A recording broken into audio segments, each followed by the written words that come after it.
Pastor, en la serie de preguntas tenemos a Luis Mujica. Levante la mano, por favor.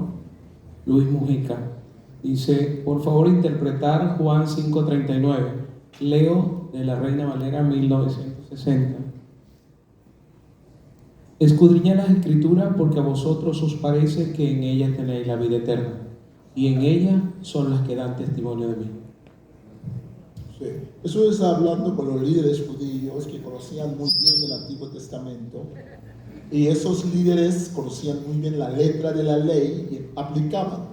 Recordemos que los fariseos eran muy devotos a Dios, ¿no? Tienen mal nombre porque como se pusieron en contra de Jesús, muchos de ellos, no todos de ellos, ¿no?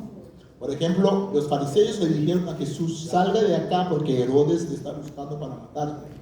Entonces, ¿no? Entonces no todos eran malos o en contra de Jesús, pero eran gente muy devota al texto bíblico. Pero en su devoción al texto eran muy precisos e incluso hicieron sus propias leyes extras.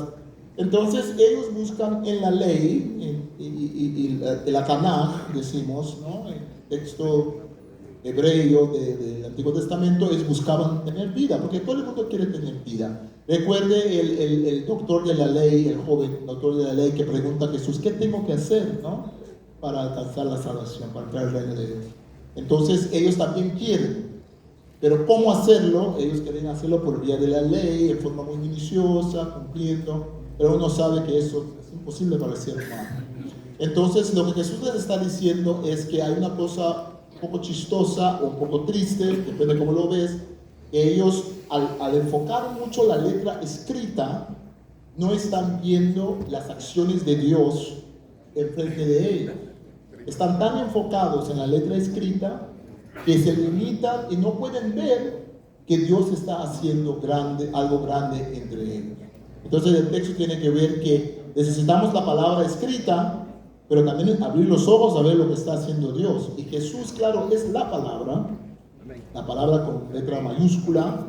Entonces esa palabra está enfrente de ellos, pero no reconocen en los textos a Jesús, siendo que hay muchos textos que hablan de Jesús. Eso es la ironía, ¿sí? Segunda pregunta, Pedro Vázquez. Tenemos una sección de preguntas, ya se dijo con anticipación que iban a ser solo 5 preguntas. Pedro Vázquez, por favor, póngase de pie, por favor. Pedro Vázquez pregunta, reverendo, ¿por qué algunas versiones le quitan textos? Eso es lo que sí. Entonces la historia del texto bíblico, cómo nos llega, no había computadoras, no había máquina de Xerox, ¿no? La gente escribía a mano. Cuando uno copia a mano, a veces hay palabras que caen afuera, o a veces el monje piensa que el otro monje cometió un error. El monje recibe el manuscrito de otro monasterio y ve, ese monje cometió un error. Cometió un error con el texto griego y lo corrige. Pero probablemente Juan, el que me escribió, ya su griego era maluco, ¿no? El escritor de Apocalipsis, su griego no es el mejor griego del mundo, porque no es su idioma, ¿no? Entonces, hay variantes. A veces los variantes, hay muchos variantes, como 200,000 diferencia entre los manuscritos. Pero solamente 400, 500 cambian la traducción.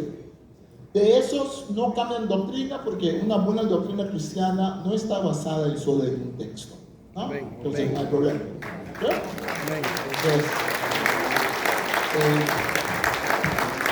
Entonces lo que pasa al traducir, que el traductor, o por vía de una traducción en castellano o en inglés, está traduciendo, pero al fin y al cabo un traductor escoge cuál manuscrito usar cuando está traduciendo. Si el traductor escoge un grupo de manuscritos, no va a tener ciertas variantes que otro grupo tiene. Esa es la diferencia. Y entonces el traductor puede hacer dos cosas. Puede decir, a mí que me importa. O el traductor puede decir, bueno, yo sé que las iglesias han acostumbrado de usar esos. Voy a ponerlos. Voy a traducir todos, pero voy a ponerlos en corchetes, por ejemplo. Voy a decir, este variante no aparece en los manuscritos más antiguos, ¿no? Es cosa de la iglesia, la palabra de Dios nos viene de esa forma, Entonces sería de usar el texto al cual usted está acostumbrado, sería no despotricar. Sí, está bien. Sería no despotricar a traducciones que tienen esas variantes, porque ahora hay una cosa, hay dos extremos. Hay los que dicen que como lo tiene Reina Valera, eso de manuscritos viene del diablo, del mismo demonio. No, una postura. Pero la historia de manuscritos está clara. Hay manuscritos, hay diferencias, hay manuscritos antiguos, más jóvenes.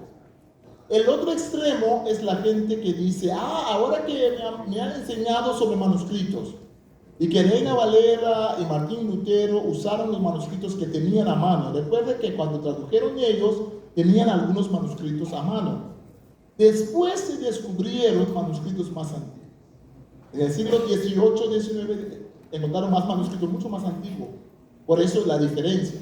Ahora, algunos dicen, no se puede usar Reina Valera más porque tiene algunos, incluso si no quieres usar esos versículos que tenían, no dejes de usarlo, ¿no? Y yo digo siempre, la iglesia decide qué texto usar.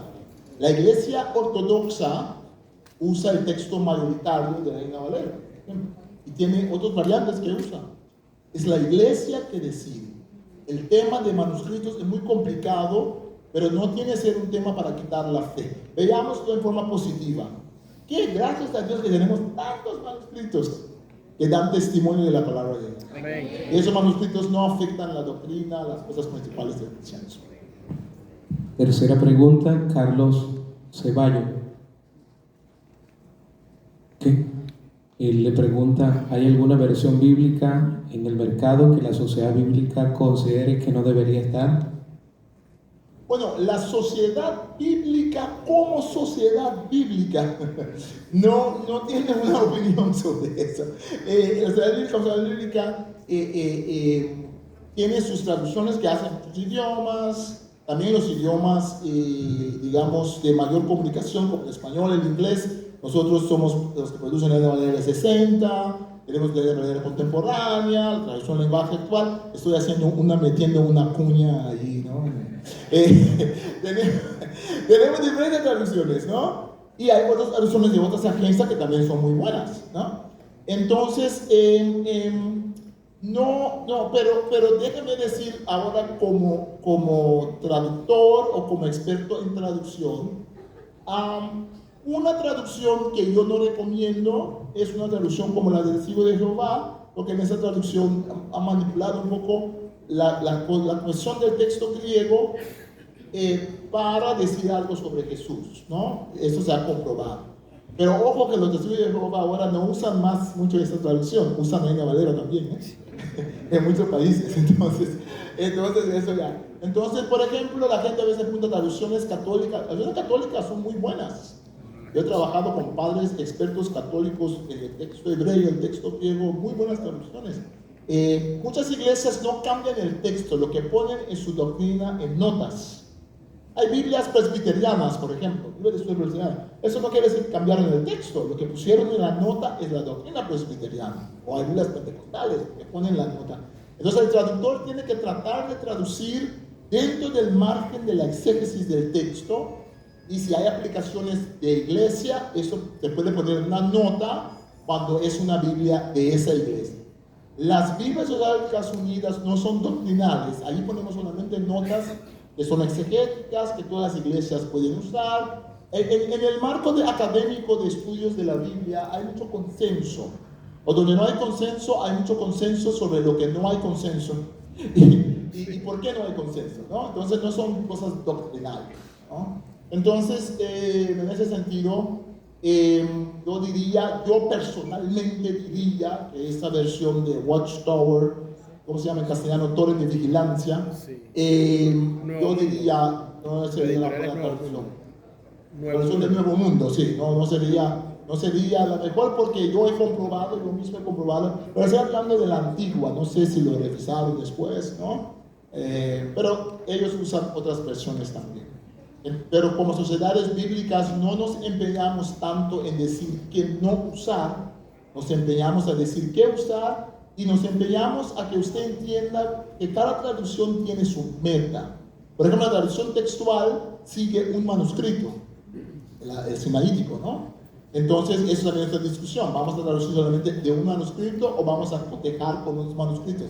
Hay muchas discusiones. El problema es cuando yo le diga a usted, solo tiene que usar esta traducción y no use nada más. Yo no puedo decir eso honestamente, ni como académico de la Biblia, ni como cristiano, ni como historiador. Porque la historia del texto bíblico es muy pluriforme, es muy diverso, es una riqueza de diferentes maneras.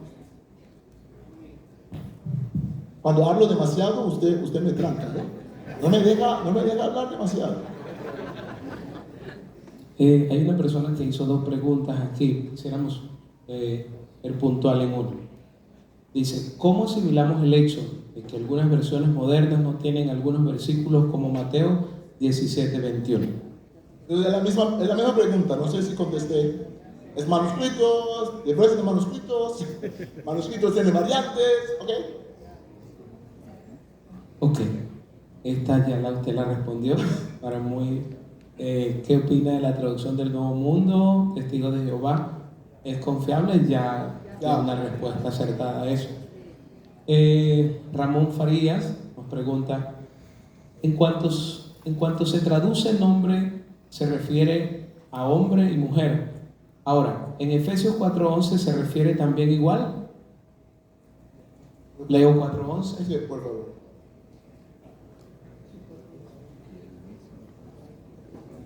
Sí, puede leer eso. Leo Sí, puede. 4:11. Dice, y él mismo constituyó a unos apóstoles, a otros profetas, a otros evangelistas, a otros pastores y maestros. No, pienso que no es el versículo que quiere decir la persona, ¿no? Yo creo que no, 4:11. ¿Sí? ¿Sí?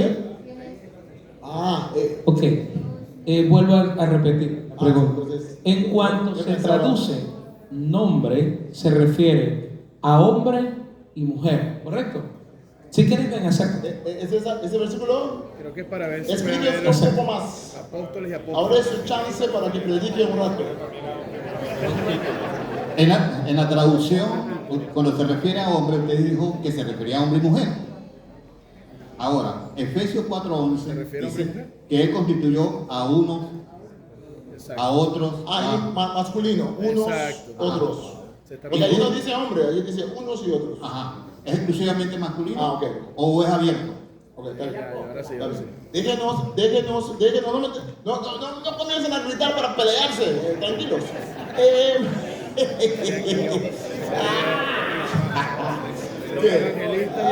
Tranquilito. Le voy a corregir. Yo no dije que cuando el texto dice hombre significa hombre y mujer. Yo dije que en algunos instantes, a veces, texto se refiere a hombre masculino, en otros instantes en el texto bíblico, y di algunos ejemplos, se refiere a hombre y mujer, o hermanos. Entonces quiero decir exactamente lo que dije, no me cambien. No estoy diciendo que cada vez que el texto dice hombre, dice las dos cosas. No, hay textos que están muy claros. El uso del griego es como en el castellano, a veces el masculino, y allí no usa la palabra hombre, dice unos, en griego es masculino, ¿no? Ahora, ¿cómo uno quiere aplicar esto si hay mujeres, apóstoles o evangelistas o no sé? Bueno, hay un texto en Romanos, al final de Romanos, sobre habla de unas junias, ¿no? Excelente entre los apóstoles. Eso, mucha discusión sobre esos textos, ¿no? Entonces, aparentemente el texto es menos dogmático nosotros.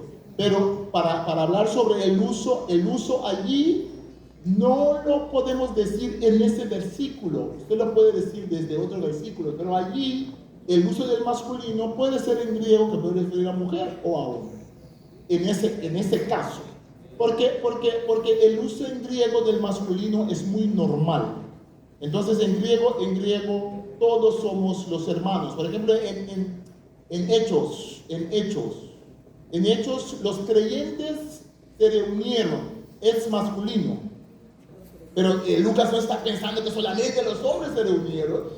Es la forma del idioma, ¿no? Entonces, por eso allí en este caso no le puedo sacar de su duda.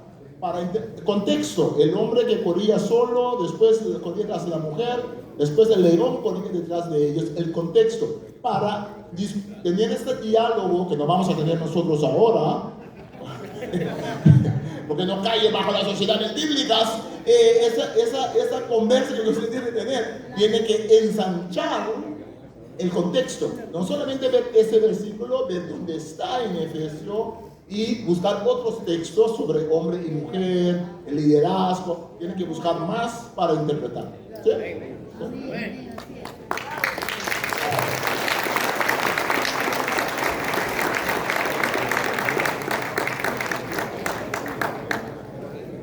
Déjame tomar un poco de agua porque las preguntas se están volviendo calientes.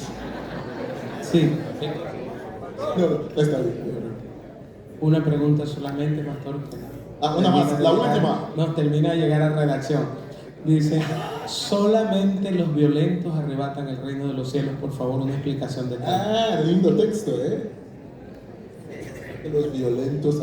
Sí, ese texto es un texto de mucha discusión y mucha interpretación, como cuatro formas de interpretarlo.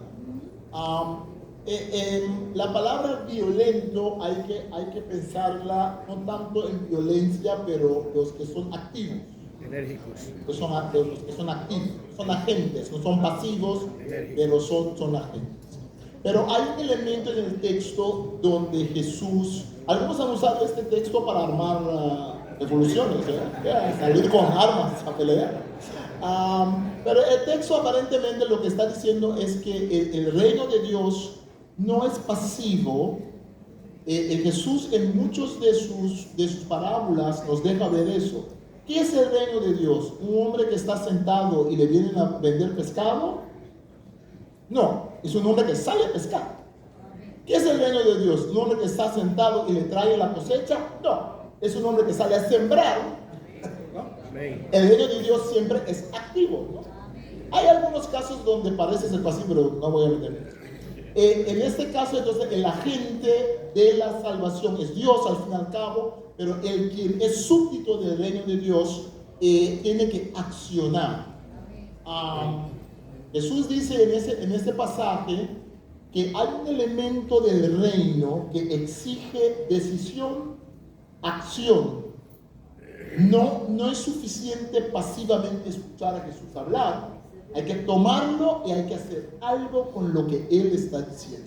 Entonces es, digamos, un activismo del reino. Jesús aparentemente no quería decir que había que pelear contra los romanos, porque después sus discípulos piensan eso. Yo pienso que ese es uno de los textos que los discípulos pensaron, que allí vamos a pero Jesús les dice, no vayan a pelear. Entonces Jesús se está refiriendo a una actitud interior espiritual de activismo. Nosotros pensamos muchas veces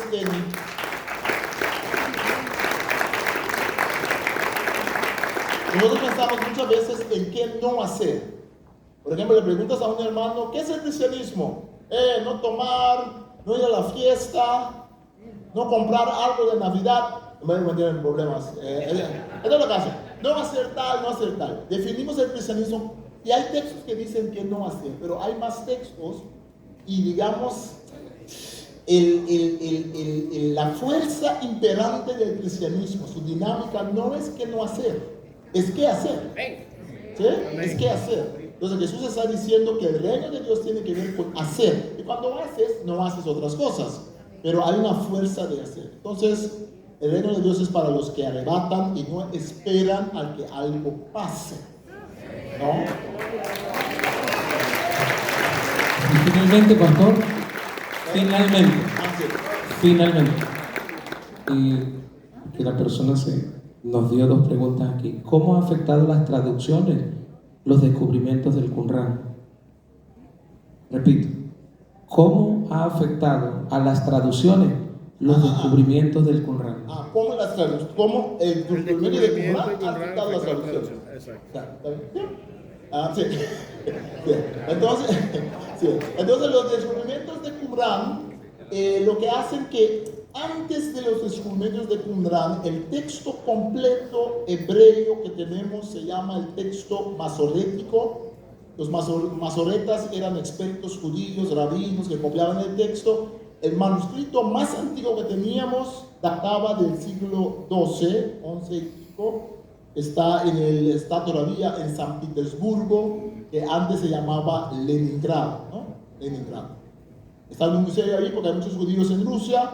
Esos judíos tenían su Biblia y esa Biblia está en el museo ahí en San Petersburgo. Algunos dicen, cuando oyen que se llama el Códice Leningradenses, dice, ves, es una cosa, una conspiración de los comunistas. Nada tiene que ver. La ciudad se llamaba Leningrad y el manuscrito se llama Leningradenses, San Petersburgo. Era del siglo XII, 11 y pico, después de Cristo, pero se basa en muchos manuscritos más antiguos. Hay otras tradiciones, no de toda la Biblia. 1946, 47 hasta 1956 descubren en Qumran manuscritos que datan del siglo II antes de Cristo hasta el año 70 después de Cristo. ¿Por qué sabemos que es el año 70 después de Cristo? Porque los qumranitas, los que estaban viviendo ahí en las cuevas con sus comunas, ellos escondieron sus rollos en vasijas cuando los romanos estaban pasando por Israel y destruyendo todo. Por eso sabemos exactamente cuándo escondieron. Ese material, ¿cómo nos ayuda? Nos da texto. En primer lugar, nos confirma que lo que teníamos es muy fidedigno. Siempre hay variantes. No exactamente lo mismo, porque copiar a mano siempre va a haber variantes, hay cambios. Pero por 90 y tanto % es lo mismo. ¿Cómo afecta la traducción? Que a veces hay cosas en ese texto masorético que no estaban muy claras. Y ahora con esos manuscritos más antiguos vemos que ahora entendemos, ¿no?, cómo lo interpretaron los masoretas. Entonces ayuda la traducción porque nos ayuda con mayor precisión detallitos del texto, variantes, por ejemplo, el libro del profeta Isaías, ¿no? Muy importante, Éxodo, Isaías, Génesis. La otra cosa que nos ayuda es, ha ensanchado nuestra literatura para el idioma hebreo, el idioma arameo, porque ellos escribieron muchos comentarios, ellos tenían sus reglas de su comunidad. Hay algunos textos también en griego de ellos, incluso hay algunos textos en latín, pero esos textos vienen después que alguien puso después. Entonces nos ayuda en la traducción, el conocimiento, la cultura, cómo pensaban. Hay discusiones que ellos tienen en contra de los fariseos. Ellos hablan sobre los fariseos, probablemente acusan a los fariseos. Los qumranitas salieron de Jerusalén, fueron a vivir en el desierto porque pensaban que el mundo iba a terminar desde antes de Cristo, cuando los griegos están allí ya, ¿no? Después siguen y en el tiempo de Jesús ellos tienen una controversia con los del templo. En los textos de los qumranitas podemos leer donde ellos dicen, ellos del templo dicen tal cosa, pero no es así. Ellos escribieron comentarios sobre Isaías, Habacuc, muchos libros del Antiguo Testamento, y eso nos ayuda mucho. Entonces nos ayuda con verificar los textos que ya teníamos del Antiguo Testamento, nos ayuda con la cultura, con el campo religioso, social de los judíos en tiempo de Jesús y antes de Jesús, pues nos ayuda en muchas cosas. Nunca se ha encontrado nada del Nuevo Testamento en las cuevas de Qumran. Si usted ve en la internet y si usted tiene un libro muy antiguo de un padre irlandés que se llama O'Callaghan escribió un artículo en los años 60 y yo pienso que desde la tumba le duele mucho que escribió el artículo. Él escribió un artículo donde él trató de un trozo en griego. Él pensaba que era de Marcos, el Evangelio de Marcos, pero no era así. Antes de morir él también sabía que no era así, pero ese artículo anda por las Américas aparentemente cada rato, y cada rato hay hermanos que dicen que encontraron textos del Nuevo Testamento en Qumran. No, Qumran es solamente tiene que ver con textos del Antiguo Testamento tiene que ver con textos fuera del Antiguo Testamento, como el libro de Enoch, como algunos libros deuterocanónicos también encontraron pedacitos. Entonces es un material muy rico que nos ayuda a entender diferentes partes de la Biblia. Usted me iba a agarrar para que no siga hablando, pero no lo hizo. Bueno, demos gracias a Dios por todo este enriquecimiento que hemos recibido en el día de hoy.